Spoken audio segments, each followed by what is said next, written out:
Hi everyone, welcome to my channel Infinity Tech. So in this video we are going to discuss how we auto refresh our web pages. So it's very simple. For these steps we firstly just need to go to the Google Chrome.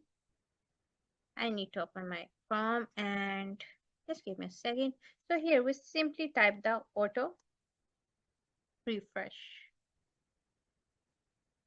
So here's the easy auto refresh. We just need to click on this extension and here we need to add this in our Chrome. Then click on the add extension and here we go, we get the auto refresh extension. Now I will show you how to use it. You just need to click on this extension and here you can set the time, like I want to refresh this for 20 seconds, 10 seconds and 60 seconds, as much as you can. Just click on the start button and here you go, timer is the start. After the 10 seconds this page is auto refresh as I show. Yeah, here you go.